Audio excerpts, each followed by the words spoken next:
आपने श्रीनाथ जी के मंदिर के बारे में तो सुना होगा, जो कि राजस्थान के नाथद्वारा में स्थित है। इस वीडियो में आपको मैं पूरी जानकारी दूंगी कि वहाँ पे ये एक वल्लभ संप्रदाय का मंदिर है और यहाँ पे भगवान श्री कृष्ण को 56 भोग की थाली परोसी जाती है। और ये 56 भोग की थाली क्यों परोसी जाती है, मैं आपको इस वीडियो में बताऊंगी। आप बने रहिए इस वीडियो में मेरे साथ में, लेकिन बाद में। पहले आप ये सुनिए कि इसका उत्तर कला, विश्वास और एक साहसी पलायन की 400 साल पुरानी कहानी में छुपा है। इस मंदिर में भगवान श्री कृष्ण के 7 वर्षीय बाल स्वरूप की पूजा की जाती है और उन्हीं को 56 भोग परोसा जाता है। नंबर 1, एक देवता की जोखिम भरी यात्रा। ये जोखिम भरी यात्रा मैं क्यों बोल रही हूँ, इसके इतिहास में पता चलेगा। 1665 में मुगल सम्राट औरंगजेब से बचाने के लिए श्रीनाथ जी की मूर्ति वृंदावन से स्थानांतरित की गई और इस जर्नी में 32 महीने लगे थे कि देवताओं के संरक्षक एक सुरक्षित स्थान की तलाश में एक क्षेत्र से दूसरे क्षेत्र की ओर घूमते रहे और 1672 में मूर्ति को स्थायी रूप से सिहाड़ गांव में स्थापित किया गया, जो कि बाद में वही नाथद्वारा बना। और ये यात्रा चलती गई और जब ये रथ का पहिया कीचड़ में फंस गया तो इसे एक दैवीय संकेत माना गया और भगवान कृष्ण यही बचना चाहते थे, ऐसा माना गया था और मूर्ति को सिहाड़ गांव में वहीं पे स्थापित कर दिया गया था। नंबर 2, कृपा का मार्ग। मैं ये कृपा का मार्ग क्यों बोल रही हूँ, आइए देखते हैं। क्योंकि ये मंदिर पुष्टि मार्ग और वल्लभ संप्रदाय को मानने वाला आस्था का केंद्र है। और ये पुष्टि मार्ग संप्रदाय का मतलब क्या होता है, इसका मतलब ये होता है कि पोषणकारी कृपा का मार्ग, जो कि 16वीं शताब्दी में वल्लभाचार्य द्वारा स्थापित एक वैष्णव संप्रदाय है और ये मंदिर पुष्टि मार्ग संप्रदाय को मानता है। पुष्टि मार्ग में गृहस्थ जीवन में रहकर दैनिक रोजमर्रा के काम करना पुष्टि मार्ग की एक आस्था है और तपस्वी मार्ग ईश्वर को पाने के लिए दुनिया का त्याग करता है।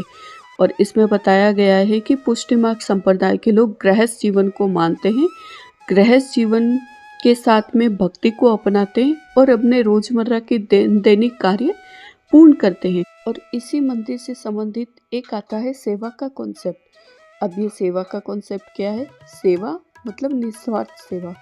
भगवान की पूजा एक जीवित और 7 वर्षीय बालक के रूप में की जाती है, जो कि मैंने आपको पहले भी बताया था। और इन्हीं 7 वर्षीय बालक के स्वरूप में जो पूजा की जाती है, उन्हीं को 56 भोग की थाली परोसी जाती है। नंबर 3 है स्वाद के माध्यम से भक्ति। अब ये स्वाद के माध्यम से भक्ति क्या है, आइए देखते हैं। स्वाद के माध्यम से भक्ति मतलब भगवान श्री कृष्ण को 56 प्रकार के व्यंजनों की एक थाली परोसी जाती है। अब ये 56 ही प्रकार की ही थाली क्यों परोसी जाती है इसमें, तो मैं बताती हूँ। भगवान श्री कृष्ण ने इंद्र जी के प्रकोप से गोवर्धन वासियों को बचाने के लिए 7 दिन तक अपनी अंगुली पर गोवर्धन पर्वत को रखा था और उस टाइम पे भगवान श्री कृष्ण ने कुछ खाया पिया नहीं था। और जैसे ही 8वां दिन आया था तो गोवर्धन वासियों ने वहाँ पे 8 पहर के हिसाब से 7 दिन का भोजन बनाया, जो कि होते हैं 56 व्यंजन। और यही 56 व्यंजन का कॉन्सेप्ट यही से आता है। और इस 56 प्रकार के व्यंजनों में बहुत सारी मिठाइयाँ, कचौड़ी, समोसे, जलेबी वगैरह बहुत कुछ बनाया जाता है और भगवान श्री कृष्ण को परोसा जाता है। और इस थाली में मीठा, नमकीन, तीखा जैसे कई सारे स्वाद शामिल होते हैं। और अब आते हैं नंबर 4 पे। नंबर 4 है दृष्टि के माध्यम से भक्ति। मैं ये दृष्टि के माध्यम से भक्ति क्यों बोल रही हूँ, आपको थोड़ा सा सुनने में अजीब लगेगा, लेकिन आप सुनिए। पिछवाई। पिछवाई का मतलब होता है संस्कृत में पिछ यानी कि पीछे और वाई का मतलब होता है लटकाना से। देवता के पीछे जो लटकाए जाने वाले पवित्र कपड़े के चित्र होते हैं, उन्हीं को बोला जाता है पिछवाई। और ये नाथद्वारा से संबंधित है पिछवाई कला।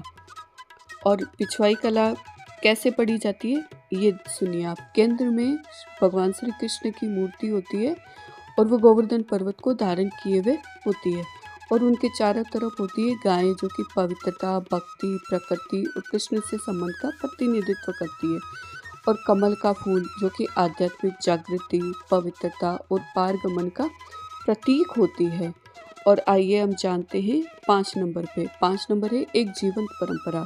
मैं जीवंत परंपरा क्यों बोल रही हूँ? क्योंकि इसमें सबके सब आपस में एक दूसरे से जुड़े हुए हैं। ये कड़ियाँ ऐसे जुड़ी हुई है कि नाथद्वारा में इतिहास भी है, नाथद्वारा में दर्शन भी है, नाथद्वारा में भोजन भी है और ये कला भी है।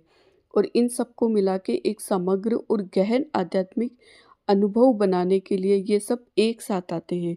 तो हमने नाथद्वारा मंदिर के बारे में आपको पूरी डिटेल से बताया है। और आगे भी, और अगर भक्ति को चखा और देखा जा सकता है तो वह कैसी दिखेगी?